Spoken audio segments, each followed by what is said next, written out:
English tutorial চ্যানেলে সকলকে স্বাগত জানাই। আজকে তোমাদের জন্য সাম্প্রতিক ট্রেন দুর্ঘটনার ওপর রিপোর্ট নিয়ে উপস্থিত হয়েছি। গত 2 জুন শুক্রবার সন্ধ্যে 7টা নাগাদ ওড়িশার বালাসোর জেলার বাহানাগা স্টেশনের সামনে 3টে ট্রেনের সংঘর্ষ হয়। এই মর্মান্তিক ট্রেন দুর্ঘটনায় প্রচুর মানুষ নিহত আর আহত হয়। আজকে এই রিপোর্টটাই তোমাদের বাংলায় অনুবাদ করে শোনাবো। যে কোনো পরীক্ষার জন্য এই রিপোর্টটা গুরুত্বপূর্ণ।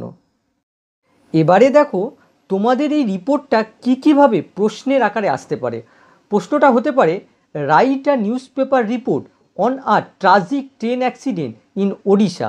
আবার প্রশ্নটা এভাবেও আসতে পারে, write a newspaper report on Balasore train accident in Odisha. আবার দেখো এই ধরনের প্রশ্ন হতে পারে, write a newspaper report on Coromandel express train mishap. Mishap মানে হচ্ছে দুর্ঘটনা, মিসঅ্যাপ ইন ওড়িশা। আবার প্রশ্নটা এভাবেও দিতে পারে, write a newspaper report on triple train accident in Odisha. বিভিন্ন রকমভাবে এই প্রশ্নটা আসতে পারে। এবারে রিপোর্টের টাইটেল প্রসঙ্গে আসি। মনে রাখবে রিপোর্টের টাইটেলটা অ্যাট্রাকটিভ হওয়া দরকার। আমি এখানে টাইটেলটা লিখেছি, আর tragic train accident in Odisha 288 died. ওড়িশায় এক মর্মান্তিক ট্রেন দুর্ঘটনা, 288 জন মৃত। তোমরা আরও ভালো ভালো টাইটেল দিতে পারো। আর তারপরে তোমরা জানো যে বাই আ স্টাফ রিপোর্টার লিখতে হয়। এবারে রিপোর্টটা দেখো, কলকাতা জুন 3, 2023। যদিও ঘটনাটা ওড়িশার বালাসোর জেলায় হয়েছিল, তোমাদের নিজেদের জেলা বা প্লেসের নাম দিলেও কোনো সমস্যা নেই। আমি এখানে নিজের প্লেসের নাম দিয়েছি কলকাতা, তারপরে দেখো ডেট দিয়েছি জুন 3। এই মর্মান্তিক ট্রেন দুর্ঘটনাটা যেহেতু 2 জুন হয়েছিল, তাই আমি 3 জুন ডেট দিয়েছি। এই ডেটটা তোমরা পরীক্ষার দিনের ডেটও দিতে পারো। আর আরেকটা বিষয় লক্ষ্য করো, এখানে দেখো আমি ফার্স্ট প্যারা সেকেন্ড প্যারা ওয়াইজে এই রিপোর্টটা ভাগ করে লিখেছি। তোমরা এগুলো লিখবে না। অ্যাক্সিডেন্টাল রিপোর্ট কিভাবে লিখতে হয় বা সাজাতে হয় সেটা বোঝাবার জন্যেই এই প্যারা ওয়াইজে ভাগ করে লিখেছি। এবারে রিপোর্টটা ফার্স্ট প্যারাটা লক্ষ্য করো, আর tragic train accident claimed nearly 288 lives and injured more than 1100 passengers on Friday, 2 June 2023 around 7 p.m. near Bahanaga Bazar Station in Balasore district of Odisha। দেখো লাইনটা বেশ বড়, শেষ থেকে অনুবাদ করলে এরকম হয় যে ওড়িশার বালাসোর জেলার বাহানাগা বাজার স্টেশনের কাছে শুক্রবার 2রা জুন 2023 সালে সন্ধ্যে 7টা নাগাদ এক মর্মান্তিক ট্রেন দুর্ঘটনা ক্লেমড ছিনিয়ে নিয়েছিল নিয়ারলি প্রায় 288 লাইভস, প্রায় 288 জনের জীবন, অ্যান্ড ইনজিওর্ড আহত করেছিল মোর দ্যান 1100 প্যাসেঞ্জার, এবং 1100 জনেরও বেশি যাত্রীকে আহত করেছিল। মনে রাখবে এই ফার্স্ট প্যারার মধ্যেই কী ইনফরমেশানগুলো তোমাকে দিতে হবে, দুর্ঘটনার স্থান, সময়, তারিখ, আহত নিহতর সংখ্যা, সব ইনফরমেশানগুলো এই একটা লাইনের মধ্যে রাখতে হবে। এবার দেখো সেকেন্ড প্যারা শুরু হচ্ছে, the 3 trains involved in the devastating accident were the Bengaluru Howrah superfast express, the Shalimar Chennai central Coromandel express and the goods train. 3টে ট্রেন যা এই বিধ্বংসী দুর্ঘটনার সঙ্গে জড়িত ছিল, সেই ট্রেনগুলো হলো Bengaluru Howrah superfast express, Shalimar Chennai central Coromandel express, আর একটা হচ্ছে মালবাহী ট্রেন। এবারে পরের লাইন দেখো, আমাদের সেকেন্ড প্যারা কন্টিনিউ হচ্ছে, according to a preliminary investigation by a team of railway officials. Railway কর্মকর্তাদের যে টিম ছিল তাদের প্রাথমিক তদন্ত অনুযায়ী বলা হয়েছিল যে due to a faulty signalling, ত্রুটিপূর্ণ সিগন্যালের কারণে Coromandel express enter the loop line instead of the main line. Coromandel express main লাইনের পরিবর্তে লুপ লাইনে প্রবেশ করেছিল। এই লুপ লাইন কি সেই প্রসঙ্গে আমি পরে আসছি। তাহলে কি হলো, করমণ্ডল এক্সপ্রেস মেল লাইনের পরিবর্তে লুপ লাইনে প্রবেশ করেছিল, হিট আর গুডস ট্রেন, আর একটা মালবাহী গাড়িকে আঘাত করেছিল বা ধাক্কা মেরেছিল, standing just ahead of the Bahanaga বাজার স্টেশন। বাহানাগা বাজার স্টেশনের ঠিক সামনে দাঁড়িয়ে থাকা একটা মালবাহী ট্রেনকে ধাক্কা মেরেছিল অ্যান্ড ডিরেল 21 কোচেস এবং 21টা বগি লাইনচ্যুত হয়েছিল। এই 21টা বগি কার? এই করমণ্ডল এক্সপ্রেসের। করমণ্ডল এক্সপ্রেসের 21টা বগি লাইনচ্যুত হয়েছিল। 3 অফ হুইচ, এবং এই 21টা বগির মধ্যে 3টে বগি jumped onto an adjacent track, সংলগ্ন ট্র্যাকের ওপর জাম্প করেছিল, লাফ দিয়েছিল।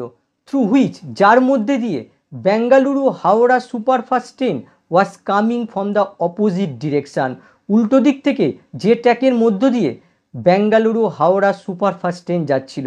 অর্থাৎ যে 3টে বগি, 21টা বগির মধ্যে যে 3টে বগি যে ট্র্যাকে গিয়ে জাম খেয়েছিল, সেই ট্র্যাকের ওপর দিয়েই Bengaluru Howrah superfast train opposite direction দিয়ে আসছিল and collided with the derail coaches of the Coromandel express.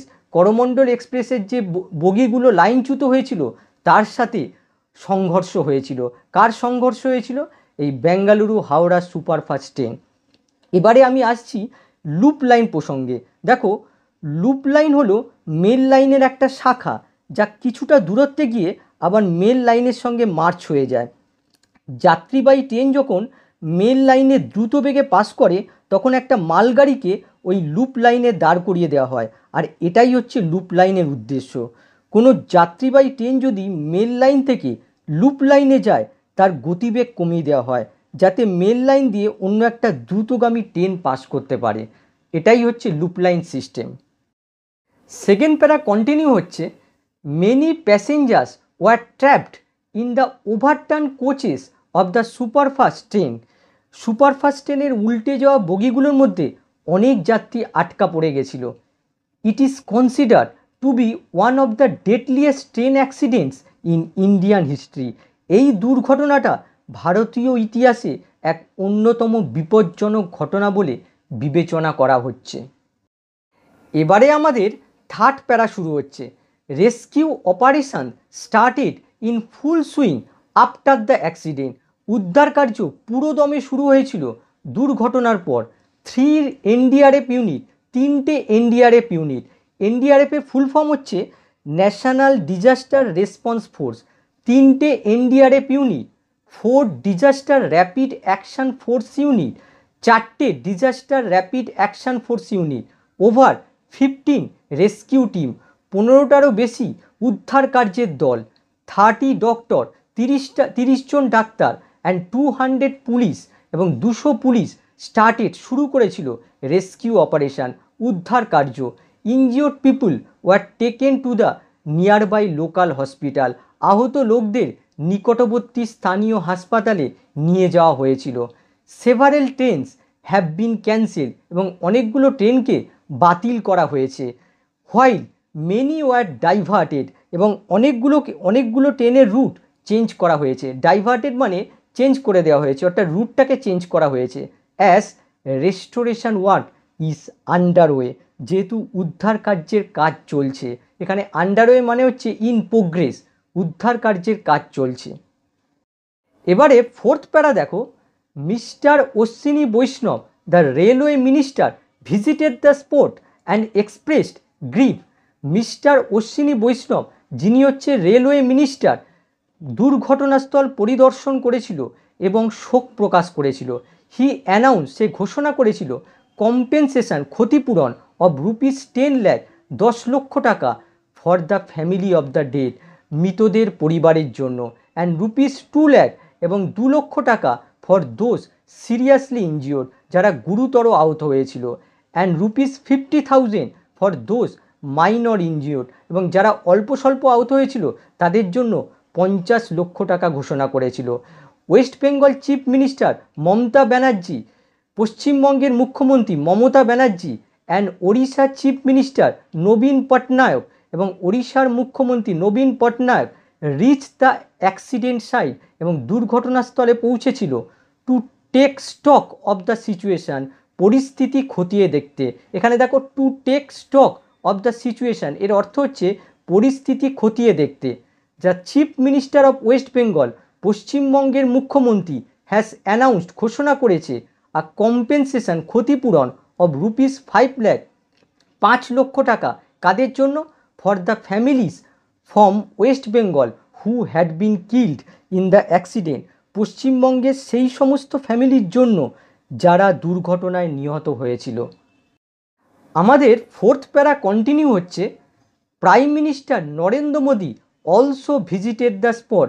প্রধানমন্ত্রী নরেন্দ্র মোদীও দুর্ঘটনাস্থল পরিদর্শন করেছিলেন and expressed his grief over the accident, এবং দুর্ঘটনা বিষয়ে তার শোক প্রকাশ করেছিলেন।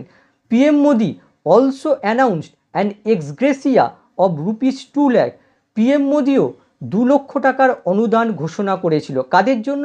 For the next of kin each deceased, প্রত্যেক মৃতের নিকট আত্মীয়ের জন্য। অ্যান্ড ₹50,000 ফর দ্য ইনজিওর্ড, এবং 50,000 টাকা অনুদান ঘোষণা করেছিল আহতদের জন্য। From the prime minister national relief fund, prime minister national relief fund থেকে এই অনুদান ঘোষণা করেছিল, যাকে সংক্ষেপে বলা হয় PNFRF। তারপরে দেখো, high level inquiry committee was constituted. একটা উচ্চ পর্যায়ের তদন্ত কমিটি গঠন করা হয়েছিল কিসের জন্য? টু অ্যাসার্টেন, নিশ্চিত করতে, the root cause of the accident, দুর্ঘটনার মূল কারণ নিশ্চিত করতে। সম্পূর্ণ রিপোর্টটা প্যারা অনুযায়ী দিলাম, তোমরা ইচ্ছা করলে স্ক্রিনশট নিয়ে রাখতে পারো। আবার নেক্সট ক্লাসে দেখা হবে। বাই।